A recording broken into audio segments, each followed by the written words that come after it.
Abraham had taken another wife, whose name was Keturah. She bore him Zimran, Jokshan, Medan, Midian, Ishbak, and Shua. Jokshan was the father of Sheba and Dedan.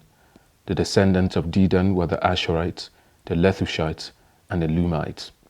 The sons of Midian were Ephah, Hanok, Abida, and Eldah. All these were descendants of Keturah. Abraham left everything he owned to Isaac, but while he was still living, he gave gifts to the sons of his concubines and sent them away from his son Isaac to the land of the east. Abraham lived 175 years. Then Abraham breathed his last and died at a good old age, an old man and full of years, and he was gathered to his people. His sons Isaac and Ishmael buried him in the cave of Machpelah, near Mamre, in the field of Ephron, son of Zohar, the Hittite, the field Abraham had bought from the Hittites. There Abraham was buried with his wife Sarah. After Abraham's death, God blessed his son Isaac, who then lived near Beer Lahai Roi.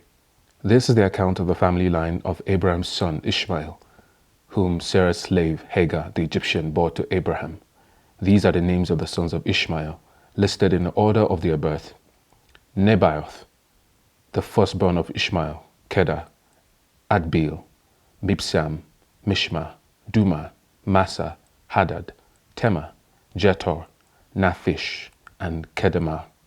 These were the sons of Ishmael, and these are the names of the 12 tribal rulers according to their settlement and camps. Ishmael lived 137 years. He breathed his last and died, and he was gathered to his people. His descendants settled in the area from Havilah to Shur, near the eastern border of Egypt, as you go toward Ashur, and they lived in hostility toward all the tribes related to them. This is the account of the family line of Abraham's son Isaac. Abraham became the father of Isaac, and Isaac was 40 years old when he married Rebekah, daughter of Bethuel the Aramean, from Paddan Aram, and sister of Laban the Aramean. Isaac prayed to the Lord on behalf of his wife, because she was childless. The Lord answered his prayer, and his wife Rebekah became pregnant. The babies jostled each other within her, and she said, "Why is this happening to me?" So she went to inquire of the Lord. The Lord said to her, "Two nations are in your womb, and two peoples from within you will be separated. One people will be stronger than the other, and the older will serve the younger." When the time came for her to give birth, there were twin boys in her womb. The first to come out was red, and his body was like a hairy garment, so they named him Esau. After this his brother came out, with his hand grasping Esau's heel, so he was named Jacob. Isaac was 60 years old when Rebekah gave birth to him. The boys grew up, and Esau became a skillful hunter, a man of the open country, while Jacob was content to stay at home among the tents. Isaac, who had a taste for wild game, loved Esau, but Rebekah loved Jacob. Once when Jacob was cooking some stew, Esau came in from the open country, famished. He said to Jacob, "Quick, let me have some of the red stew. I'm famished." That is why he was called Edom. Jacob replied, "First, sell me your birthright." "Look, I am about to die," Esau said. "What good is the birthright to me?"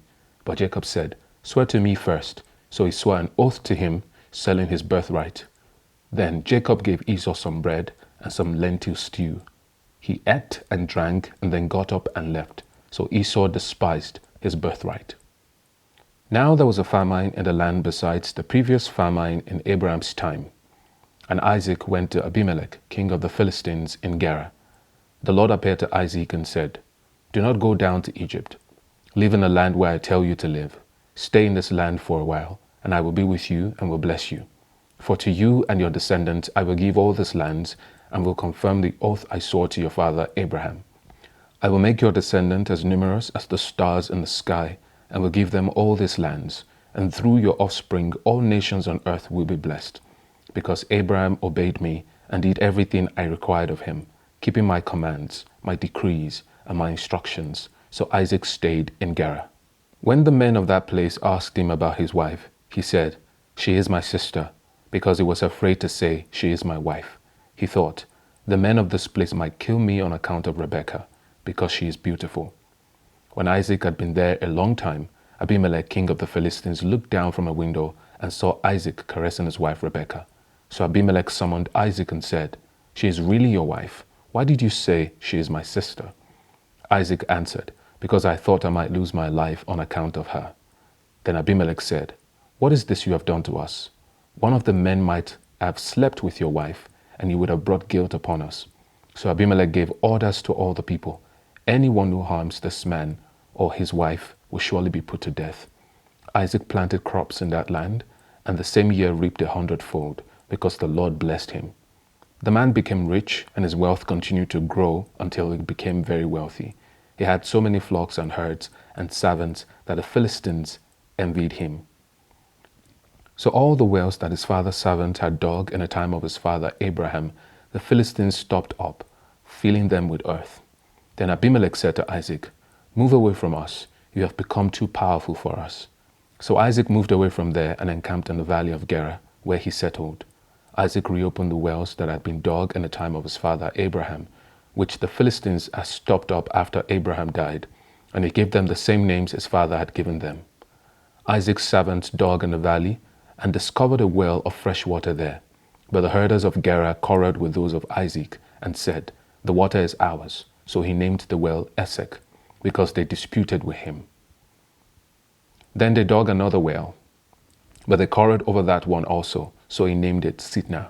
He moved on from there and dug another well, and no one quarreled over it. He named it Rehoboth, saying, "Now the Lord has given us room, and we will flourish in the land." From there he went up to Beersheba. That night the Lord appeared to him and said, "I am the God of your father Abraham. Do not be afraid, for I am with you. I will bless you and will increase the number of your descendants for the sake of my servant Abraham." Isaac built an altar there and called on the name of the Lord.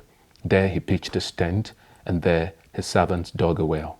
Meanwhile Abimelech had come to him from Gerar with Ahuzath, his personal advisor, and Phicol, the commander of his forces. Isaac asked him, "Why have you come to me, since you were hostile to me and sent me away?" They answered, "We saw clearly that the Lord was with you, so we said, there ought to be a sworn agreement between us and you. Let us make a treaty with you, that you will do us no harm, just as we did not harm you, but always treated you well and sent you away peacefully. And now you are blessed by the Lord."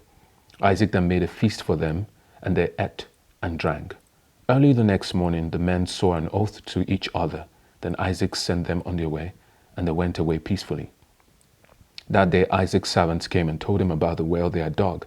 They said, "We found water." He called it Sheba, and to this day the name of the town has been Beersheba. When Esau was 40 years old, he married Judith, daughter of Beri the Hittite, and also Basimath, daughter of Elon the Hittite. They were a source of grief to Isaac and Rebekah. When Isaac was old and his eyes were so weak that he could no longer see, he called for Esau, his oldest son, and said to him, "My son." "Here I am," he answered. Isaac said, "I'm now an old man and don't know the day of my death. Now then, get your equipment, your quiver and bow, and go out to the open country to hunt some wild game for me. Prepare me the kind of tasty food I like, and bring it to me to eat, so that I may give you my blessing before I die." Now Rebekah was listening as Isaac spoke to his son Esau. When Esau left for the open country to hunt game and bring it back, Rebekah said to her son Jacob, "Look, I overheard your father say to your brother Esau, 'Bring me some game and prepare me some tasty food to eat, so that I may give you my blessing in the presence of the Lord before I die.' Now, my son, listen carefully and do what I tell you. Go out to the flock and bring me 2 choice young goats, so that I can prepare some tasty food for your father, just the way he likes it. Then take it to your father to eat, so that he may give you his blessing before he dies."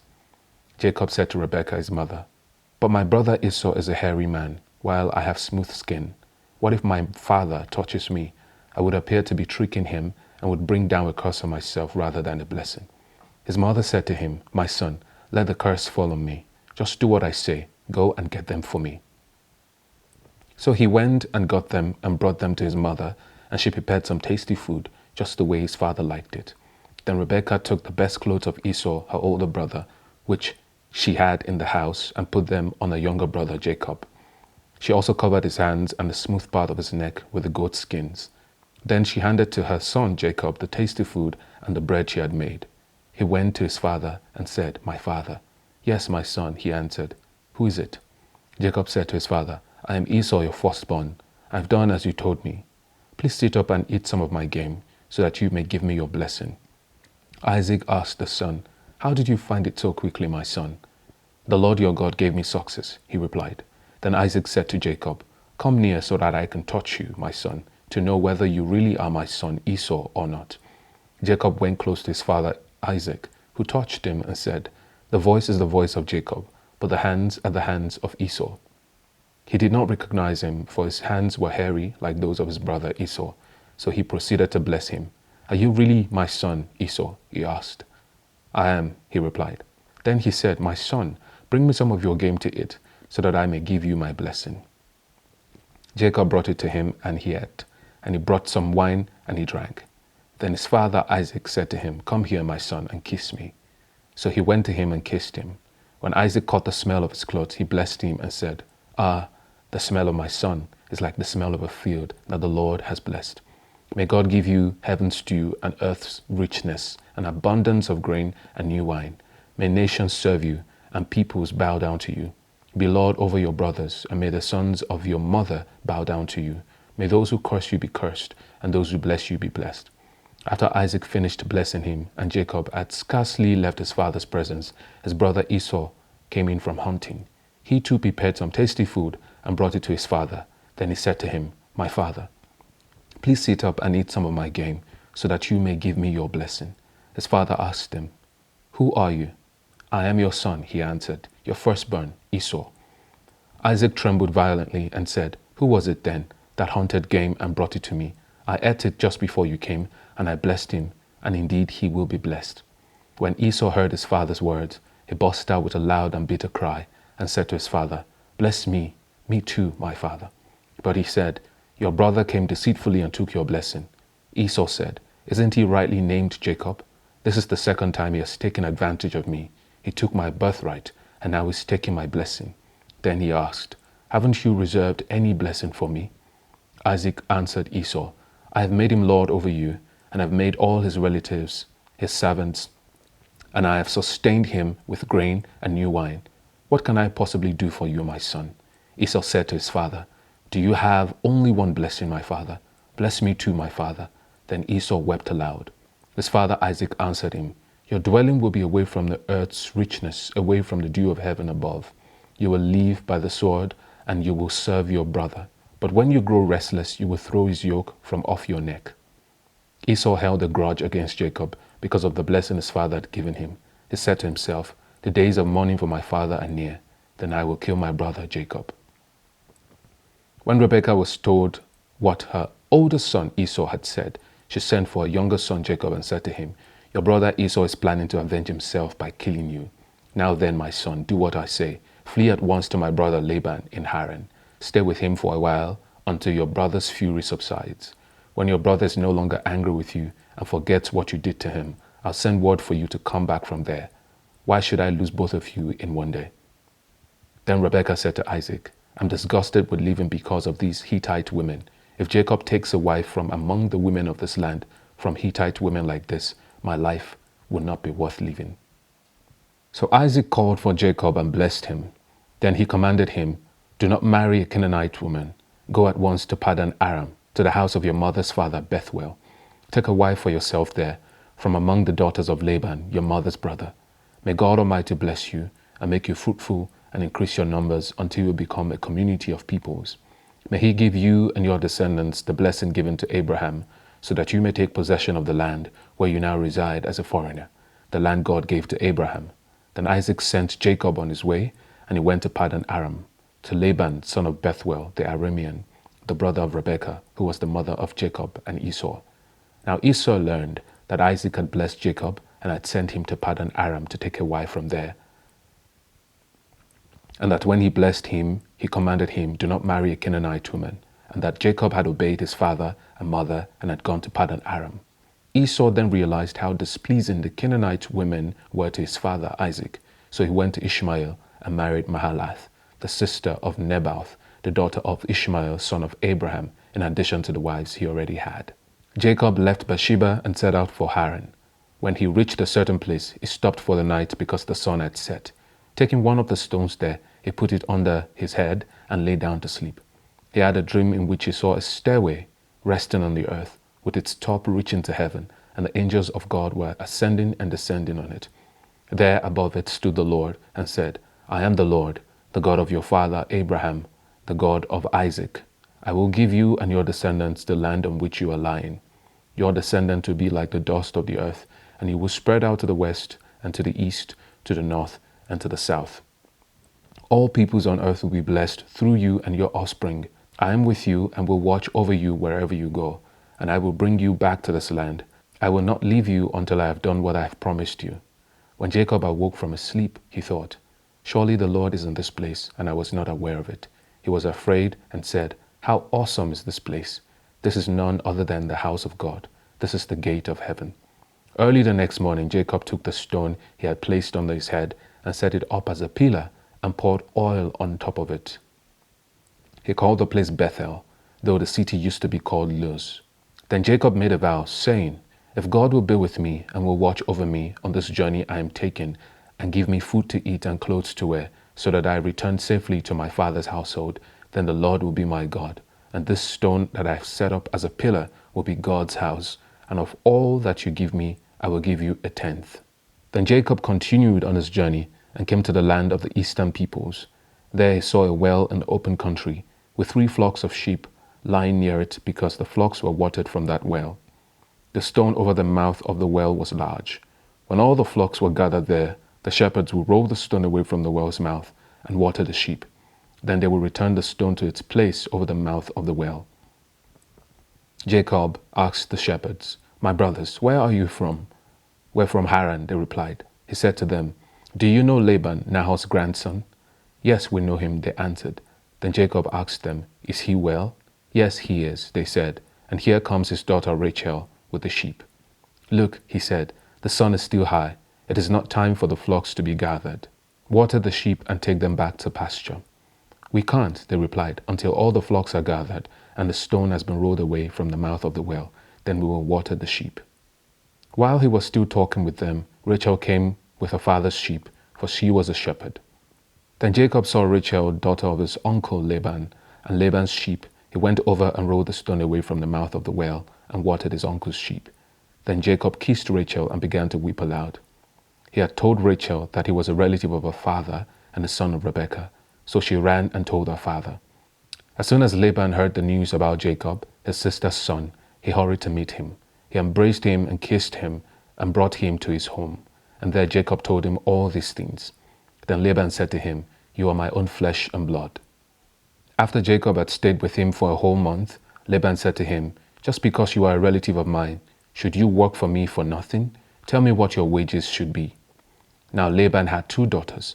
The name of the older was Leah, and the name of the younger was Rachel. Leah had weak eyes, but Rachel had a lovely figure and was beautiful. Jacob was in love with Rachel and said, I'll work for you 7 years in return for your younger daughter Rachel. Laban said, it's better that I give her to you than to some other man. Stay here with me. So Jacob served 7 years to get Rachel, but they seemed like only a few days to him because of his love for her. Then Jacob said to Laban, give me my wife. My time is completed, and I want to make love to her. So Laban brought together all the people of the place and gave a feast. But when evening came, he took his daughter Leah and brought her to Jacob, and Jacob made love to her. And Laban gave his servant Zilpah to his daughter as her attendant. When morning came, there was Leah. So Jacob said to Laban, what is this you have done to me? I served you for Rachel, didn't I? Why have you deceived me? Laban replied, it is not our custom here to give the younger daughter in marriage before the older one. Finish this daughter's bridal week, then we will give you the younger one also, in return for another 7 years of work. And Jacob did so. He finished the week with Leah, and then Laban gave him his daughter Rachel to be his wife. Laban gave his servant Bilhah to his daughter Rachel as her attendant. Jacob made love to Rachel also, and his love for Rachel was greater than his love for Leah, and he worked for Laban another 7 years. When the Lord saw that Leah was not loved, he enabled her to conceive, but Rachel remained childless. Leah became pregnant and gave birth to a son. She named him Reuben, for she said, it is because the Lord has seen my misery. Surely my husband will love me now. She conceived again, and when she gave birth to a son, she said, Because the Lord heard that I am not loved, he gave me this one too. So she named him Simeon. Again she conceived, and when she gave birth to a son, she said, Now at last my husband will become attached to me, because I have borne him 3 sons. So he was named Levi. She conceived again, and when she gave birth to a son, she said, This time I will praise the Lord. So she named him Judah. Then she stopped having children.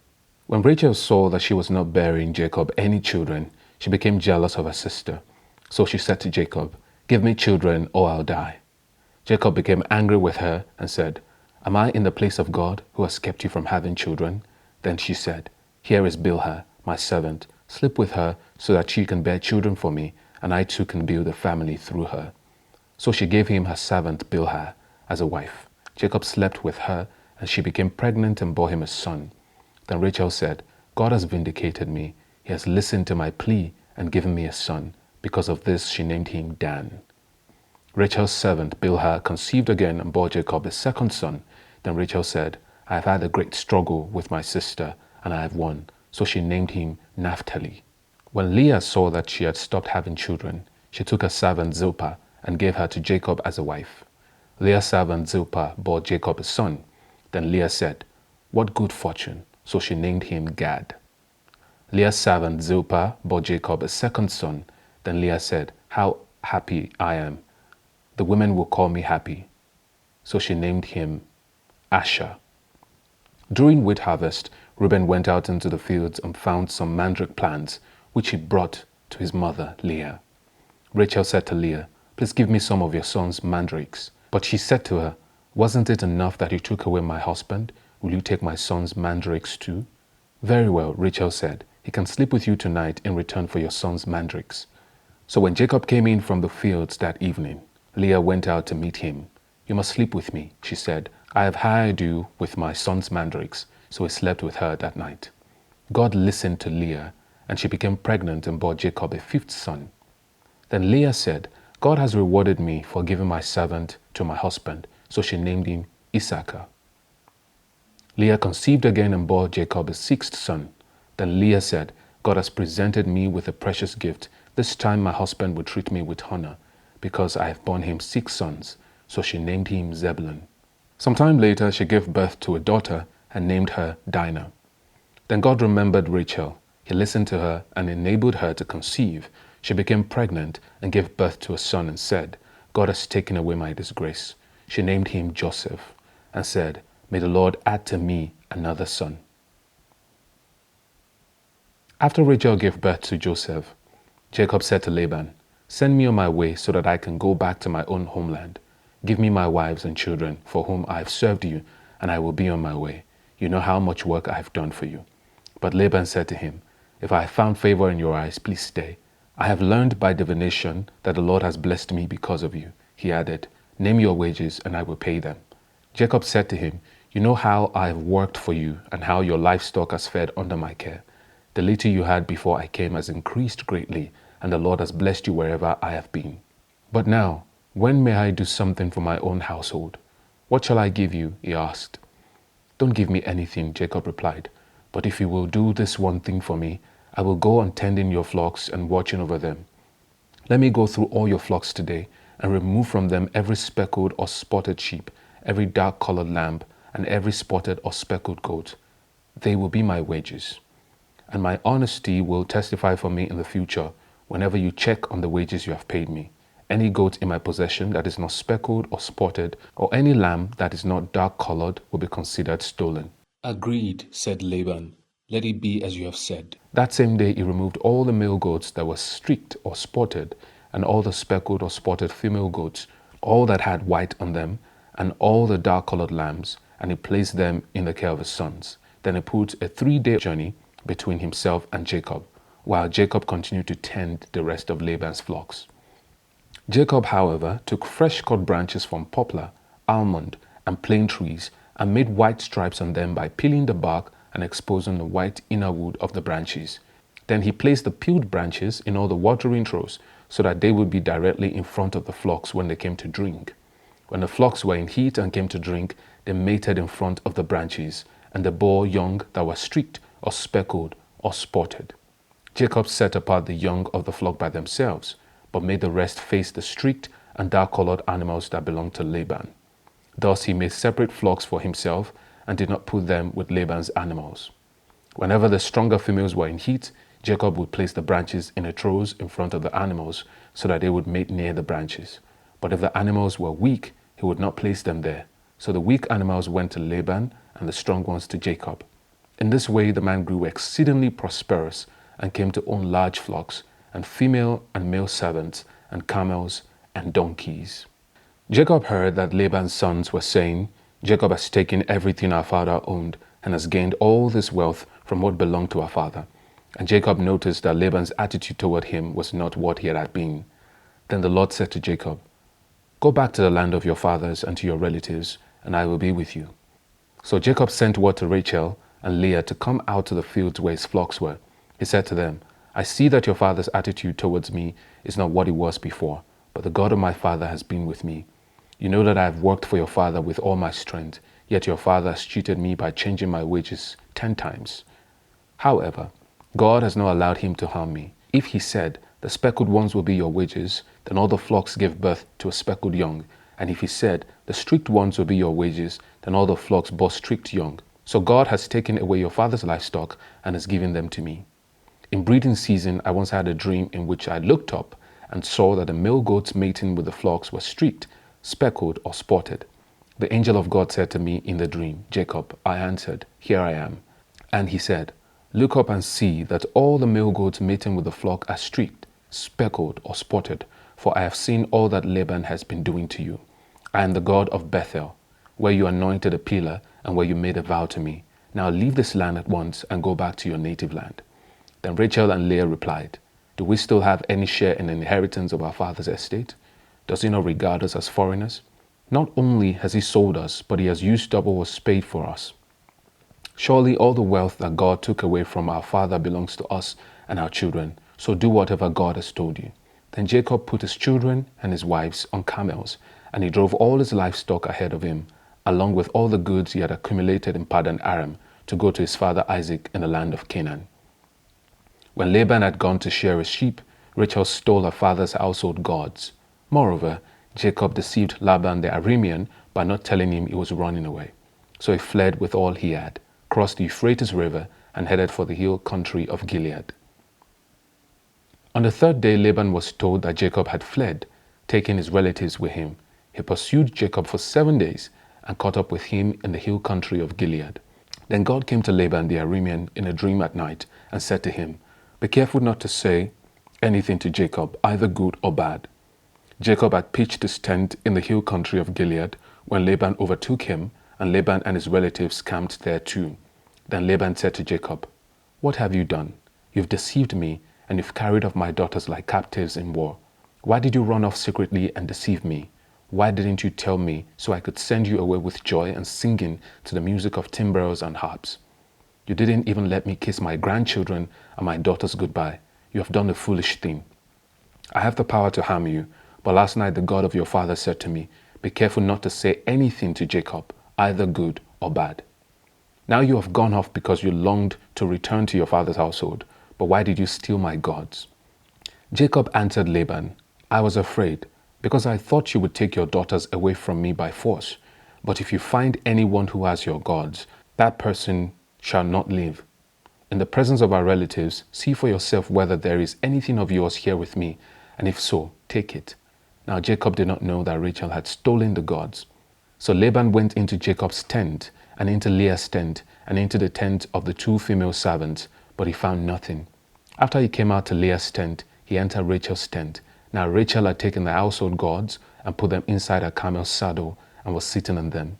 Laban searched through everything in the tent, but found nothing.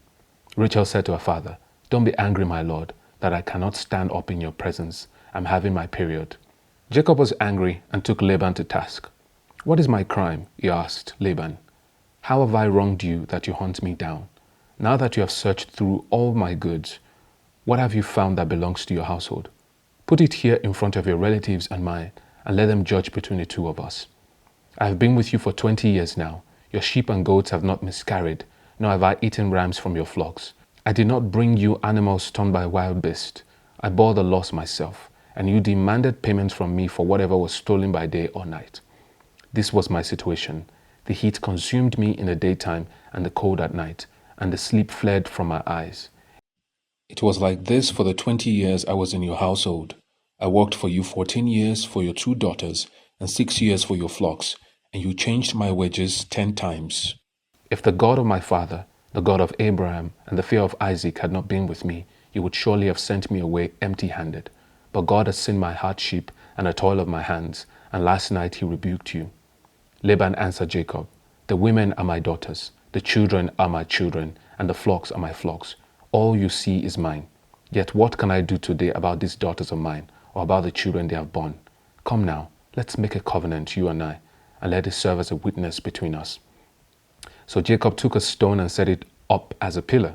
He said to his relatives, Gather some stones. So they took stones and piled them up in a heap, and they ate there by the heap. Laban called it Jegar Sahadutha, and Jacob called it Galid. Laban said, This heap is a witness between you and me today. That is why it is called Galid. It was also called Mizpah, because he said, May the Lord keep watch between you and me when we are away from each other. If you mistreat my daughters, or if you take any wives besides my daughters, even though no one is with us, remember that God is a witness between you and me. Laban also said to Jacob, Here is this heap, and here is this pillar I have set up between you and me. This heap is a witness, and this pillar is a witness, that I will not go past this heap to your side to harm you, and that you will not go past this heap and pillar to my side to harm me. May the God of Abraham and the God of Nahor, the God of their father, judge between us. So Jacob took an oath in the name of the fear of his father Isaac. He offered a sacrifice there in the hill country and invited his relatives to a meal. After they had eaten, they spent the night there. Early the next morning, Laban kissed his grandchildren and his daughters and blessed them. Then he left and returned home. Jacob also went on his way, and the angels of God met him. When Jacob saw them, he said, This is the camp of God. So he named the place Mahanaim. Jacob sent messengers ahead of him to his brother Esau in the land of Seir, the country of Edom. He instructed them, This is what you are to say to my lord Esau. Your servant Jacob says, I have been staying with Laban, and I have remained there till now. I have cattle and donkeys, sheep and goats, male and female servants. Now I am sending this message to my lord, that I may find favor in your eyes. When the messengers returned to Jacob, they said, We went to your brother Esau, and now he is coming to meet you, and 400 men are with him. In great fear and distress, Jacob divided the people who were with him into 2 groups, and the flocks and the herds and camels as well. He thought, if Esau comes and attacks one group, the group that is left may escape. Then Jacob prayed, O God of my father Abraham, God of my father Isaac, Lord, you who said to me, Go back to your country and your relatives, and I will make you prosper. I am unworthy of all the kindness and faithfulness you have shown your servant. I had only my staff when I crossed this Jordan, but now I have become 2 camps. Save me, I pray, from the hand of my brother Esau, for I am afraid he will come and attack me, and also the mothers with their children. But you have said, I will surely make you prosper, and will make your descendants like the sand of the sea, which cannot be counted.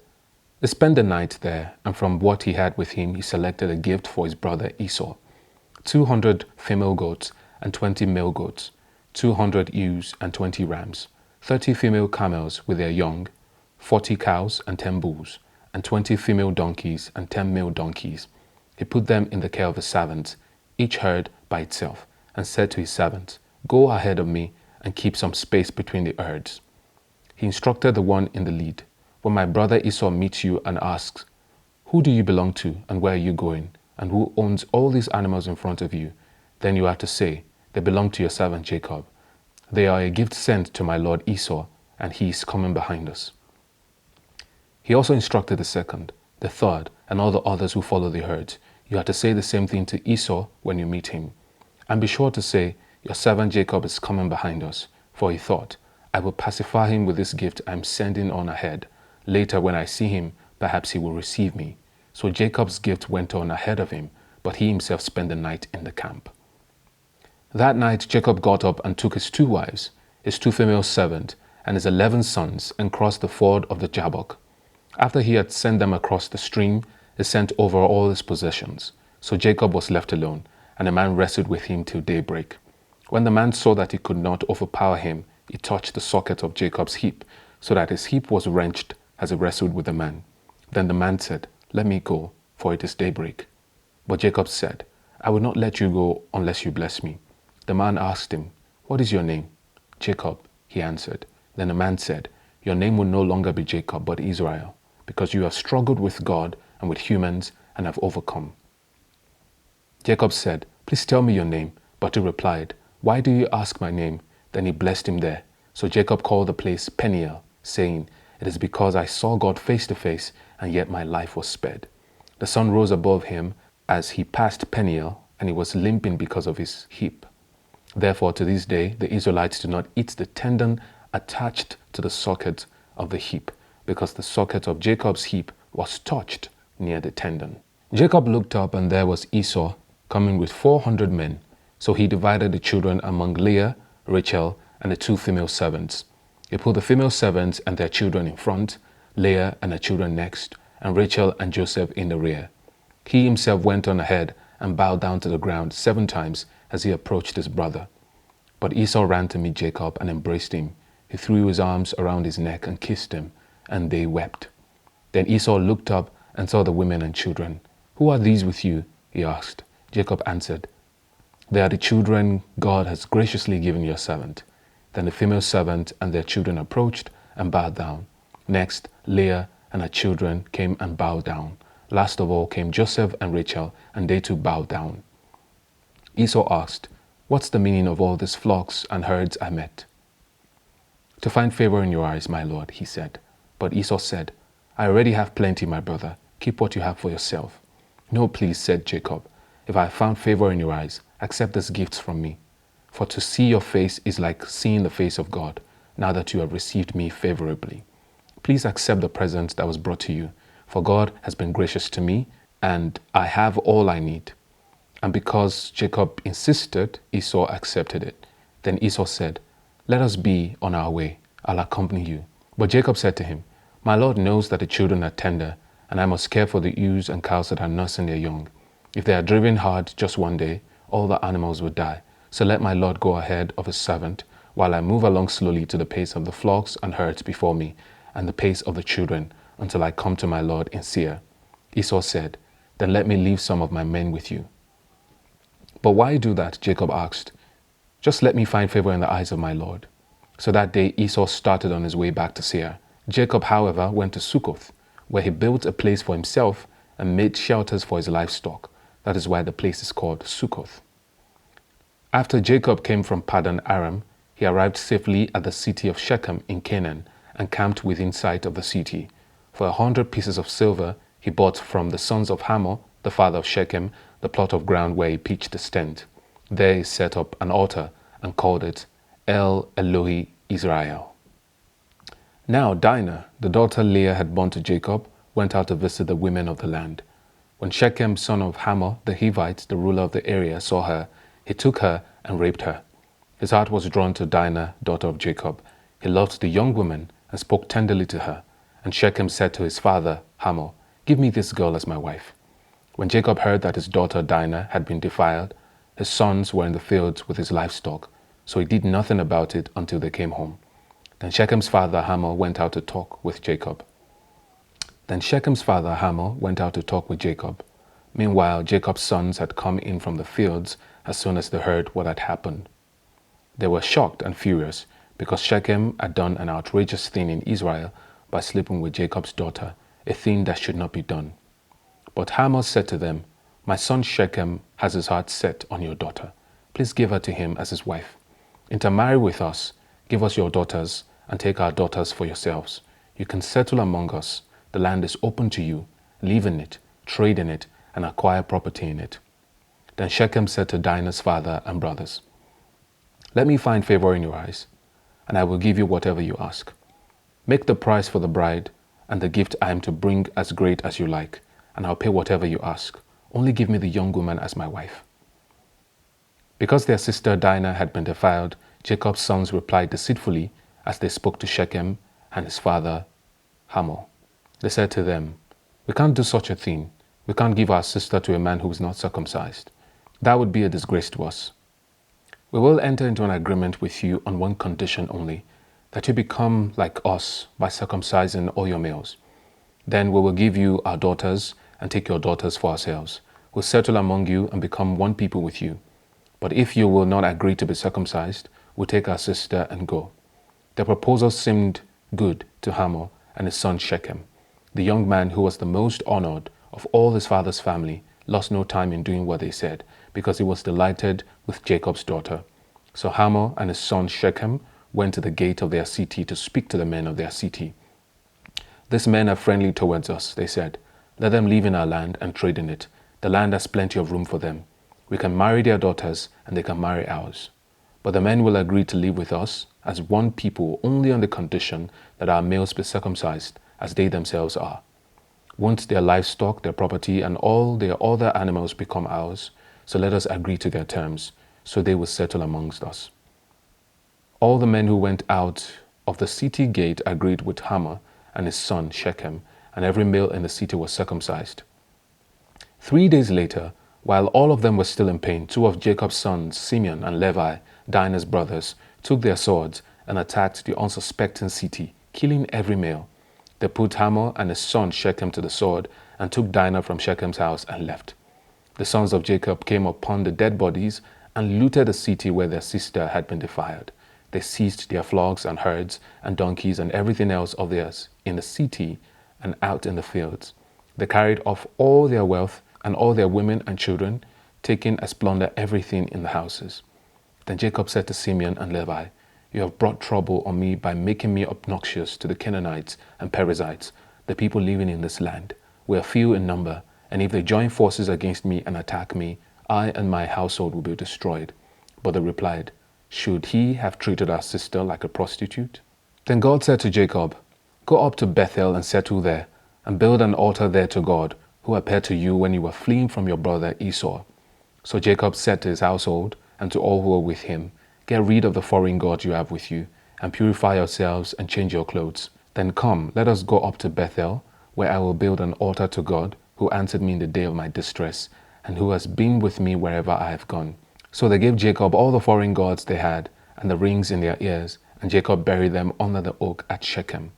Then they set out, and the terror of God fell on the towns all around them, so that no one pursued them. Jacob and all the people with him came to Luz, that is Bethel, in the land of Canaan. There he built an altar, and he called the place El Bethel, because it was there that God revealed himself to him when he was fleeing from his brother. Now Deborah, Rebekah's nurse, died and was buried under the oak outside Bethel, so it was named Allon Bakuth. After Jacob returned from Paddan Aram, God appeared to him again and blessed him. God said to him, "Your name is Jacob, but you will no longer be called Jacob. Your name will be Israel." So he named him Israel. And God said to him, "I am God Almighty. Be fruitful and increase in number. A nation and a community of nations will come from you, and kings will be among your descendants. The land I gave to Abraham and Isaac I also give to you, and I will give this land to your descendants after you." Then God went up from him at the place where he had talked with him. Jacob set up a stone pillar at the place where God had talked with him, and he poured out a drink offering on it. He also poured oil on it. Jacob called the place where God had talked with him Bethel. Then they moved on from Bethel. While they were still some distance from Ephrath, Rachel began to give birth and had great difficulty. And as she was having great difficulty in childbirth, the midwife said to her, "Don't despair, for you have another son." As she breathed her last, for she was dying, she named her son Benoni, but his father named him Benjamin. So Rachel died and was buried on the way to Ephrath, that is, Bethlehem. Over her tomb, Jacob set up a pillar, and to this day, the pillar marks Rachel's tomb. Israel moved on and pitched his tent beyond Midgar Eder. While Israel was living in that region, Reuben went in and slept with his father's concubine, Bilhah, and Israel heard of it. Jacob had 12 sons. The sons of Leah: Reuben, the firstborn of Jacob, Simeon, Levi, Judah, Issachar, and Zebulun. The sons of Rachel: Joseph and Benjamin. The sons of Rachel's servant Bilhah, Dan and Naphtali. The sons of Leah's servant Zilpah, Gad and Asher. These were the sons of Jacob, who were born to him in Paddan Aram. Jacob came home to his father Isaac in Mamre, near Kiriath Arba, that is, Hebron, where Abraham and Isaac had stayed. Isaac lived 180 years, then he breathed his last and died and was gathered to his people, old and full of years, and his sons, Esau and Jacob, buried him. This is the account of the family line of Esau, that is, Edom.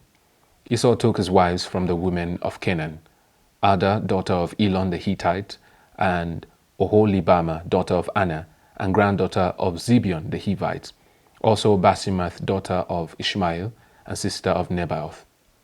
Ada bore Eliphaz to Esau, Basemath bore Reuel, and Oholibama bore Jeush, Jalam, and Korah. These were the sons of Esau, who were born to him in Canaan. Esau took his wives and sons and daughters and all the members of his household, as well as his livestock and all his other animals and all the goods he had acquired in Canaan, and moved to a land some distance from his brother Jacob. Their possessions were too great for them to remain together. The land where they were staying could not support them both because of their livestock. So Esau, that is Edom, settled in the hill country of Seir. This is the account of the family line of Esau, the father of the Edomites in the hill country of Seir. These are the names of Esau's sons: Eliphaz, the son of Esau's wife Ada, and Reuel, the son of Esau's wife Basemath. The sons of Eliphaz: Teman, Omar, Zepho, Gatam, and Kenaz. Esau's son Eliphaz also had a concubine named Timnah, who bore him Amalek. These were grandsons of Esau's wife Ada. The sons of Reuel: Nahath, Zerah, Shammah, and Mizah.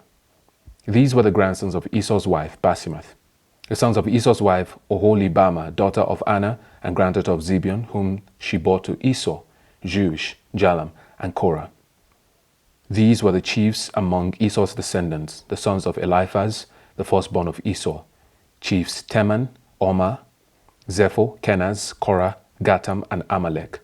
These were the chiefs descended from Eliphaz in Edom. They were grandsons of Ada. The sons of Esau's son Reuel: chiefs Nahath, Zerah, Shammah, and Mizah. These were the chiefs descended from Reuel in Edom. They were grandsons of Esau's wife Basemath. The sons of Esau's wife Oholibama: chiefs Jeush, Jalam, and Korah. These were the chiefs descended from Esau's wife Oholibama, daughter of Anna. These were the sons of Esau, that is, Edom, and these were their chiefs. These were the sons of Seir the Horite, who was living in the region: Lotan, Shobal, Zibeon, Anna, Dishon, Ezer, and Dishon. The sons of Seir in Edom were Horite chiefs. The sons of Lotan: Hori and Omam. Timnah was Lotan's sister. The sons of Shobal: Alvan, Manahath, Ebal, Shepho, and Onam. The sons of Zibeon: Aya and Anna. This is the Anna who discovered the hot springs in a desert while he was grazing the donkeys of his father Zibeon. The children of Anna: Dishon and Oholibama, daughter of Anna. The sons of Dishon: Hemdan, Eshban, Ithran, and Keran. The sons of Ezer: Bilhan, Zavan, and Akan. The sons of Dishon: Uz and Aran. These were the Horite chiefs: Lotan, Shobal, Zibeon, Anna, Dishon, Ezer, and Dishon. These were the Horite chiefs according to their divisions in the land of Seir. These were the kings who reigned in Edom before any Israelite king reigned. Bela, son of Boa, became king of Edom. His city was named Dinhabah. When Bela died, Jobab, son of Zerah, from Bozrah, succeeded him as king. When Jobab died, Hosham, from the land of the Temanites, succeeded him as king. When Hosham died, Hadad, son of Bedad, who defeated Midian in the country of Moab, succeeded him as king. His city was named Avith. When Hadad died, Samlah from Masrekah succeeded him as king. When Samlah died, Shaul from Rehoboth on the river succeeded him as king. When Shaul died, Baal-Hanan, son of Akbor, succeeded him as king. When Baal-Hanan, son of Akbor, died, Hadad succeeded him as king. His city was named Pau, and his wife's name was Mehetabel, daughter of Matred, the daughter of Me-Zahab. These were the chiefs descended from Esau by name, according to their clans and regions: Timnah, Alva, Jetheth, Oholibamah, Ela, Pinon, Kenaz, Teman, Mibzar, Madgiel, and Iram. These were the chiefs of Edom, according to their settlements in the land they occupied. This is the family line of Esau, the father of the Edomites.